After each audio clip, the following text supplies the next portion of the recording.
lot of things can happen in the workplace. We're going to be watching as workmen are assigned to perform a task inside a confined space. Let's find out what's going on.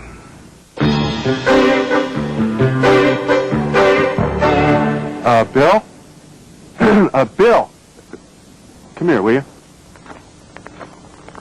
Bill, we've got a job that we've got to get done.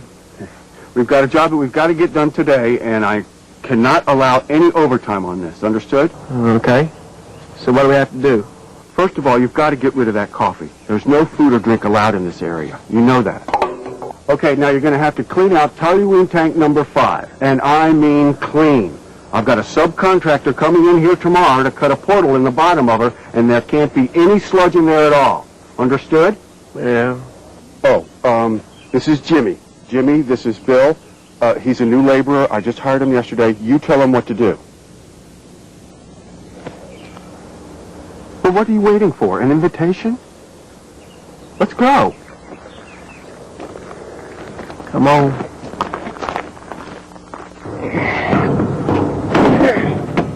Yeah.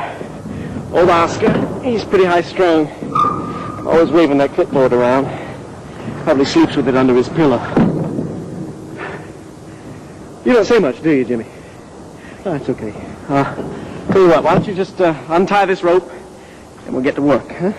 Lo siento, no entiendo. What did you say? Perdone, no hablo inglés. Yo trabajo bien. You don't speak English? Well, no, I mean, that's okay. You get to go inside. I do it, but I got seniority and all. Okay, now, when you go in there, you gotta wear this breathing apparatus. Because that toluene's some pretty strong stuff. So I'll tell you what we're gonna do. Since the hole's too small for you to fit into with the equipment on your back, you crawl in the hole, and then I'll hand it down to you and strap it on before you go down.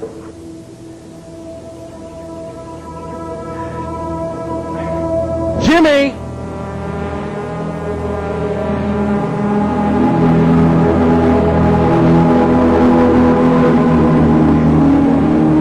Help!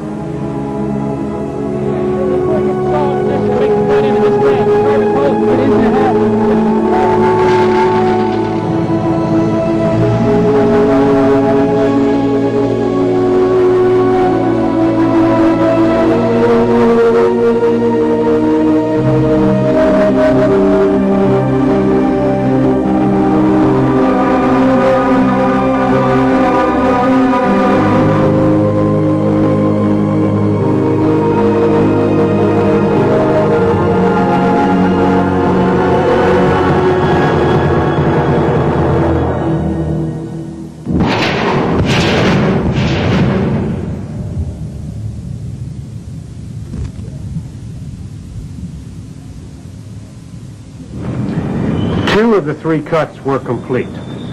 The third was 95% complete when sparks ignited the hazardous materials inside the tank. The result was death for one of the firefighters and for Jimmy, the man trapped inside. A confined space has the following characteristics. Its size and shape allow a person to enter it. It has limited openings for workers to enter and exit, and it is not designed for continuous occupancy. A permit-required confined space has one or more of the following. It contains or has the potential to contain a hazardous atmosphere. It contains a material that has the potential to engulf a person. And it has an internal shape that could cause a person to be trapped or asphyxiated by converging walls or by a floor that slopes downward. A hazardous atmosphere is only one of many dangers that can be present in a confined space. In a hazardous atmosphere, the air may not contain enough oxygen to sustain life, or it may be flammable or toxic. Because of these hazards, entry is defined as placing any part of your body into the space. In the case of this serious incident, a confined space permit, testing and monitoring of the atmosphere, plus venting should have been completed prior to entry into the tank. Selection of proper respiratory protection should have been made, and the physical limitations and work procedures considered. Since this was a vertical entry, the entrant should have worn a harness hooked to a retrieval line and mechanical device such as a tripod and winch. This rescue system ensures that the attendant can pull an entrant to safety. Training of entrants and attendants must also ensure understanding of proper confined space safety guidelines. In this case, a language barrier resulting in the inability to communicate the dangers of the space may have caused the incident. Evaluation by a qualified person before entry is also required to reduce risks for employees.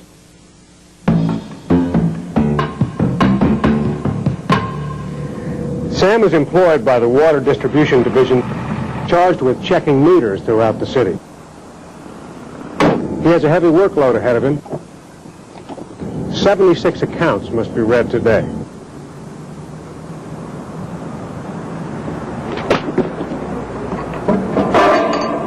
Hey, Sammy, this is Frank. You there?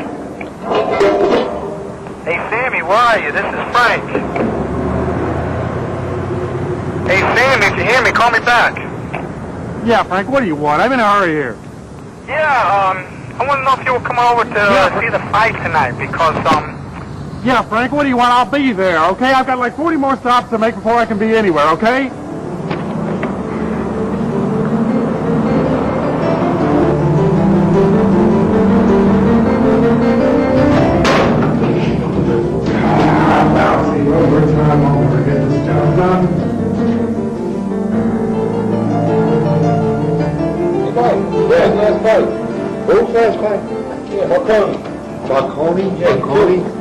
Marconi who?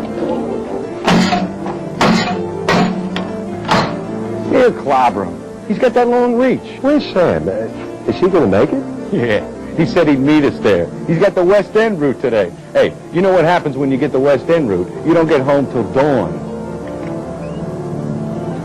Rachel, try Sam one more time. It's getting late.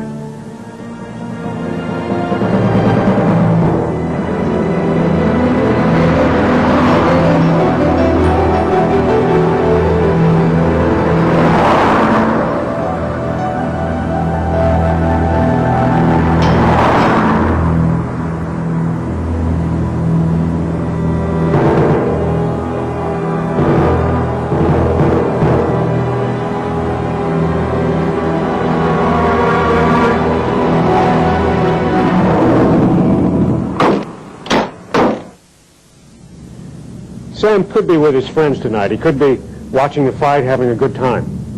But Sam won't be coming home at all. He was pronounced dead after efforts to revive him proved unsuccessful. Before entering a confined space, the atmosphere should always be tested. After entry, regular retesting or continuous monitoring is necessary. All employees who work in confined spaces should be aware of the potential hazards, the possible emergencies, and the procedures to be followed prior to entering a confined space. These procedures include atmospheric testing to ensure adequate oxygen supply, adequate ventilation, and the control of toxic air contaminants. Employees and supervisors are trained in the selection and proper use of respiratory equipment. When working in a confined space, adequate ventilation is used to control a hazardous atmosphere. There are two kinds of mechanical ventilation: local exhaust ventilation and general ventilation. Local ventilation captures contaminants at their point of origin and removes them. General ventilation flushes the atmosphere by supplying and exhausting large volumes of air. In this horrible incident, air quality was not tested prior to entry, and the confined space did not have adequate ventilation. Because the atmosphere was not tested and reported on a confined space permit, the entrant was unaware that methane and carbon dioxide were present until it was too late.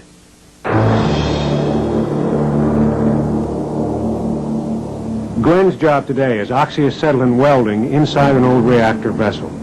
Since the reactor tested oxygen deficient and the plant hygienist noticed particulates inside the reactor. Glenn is wearing an airline respirator.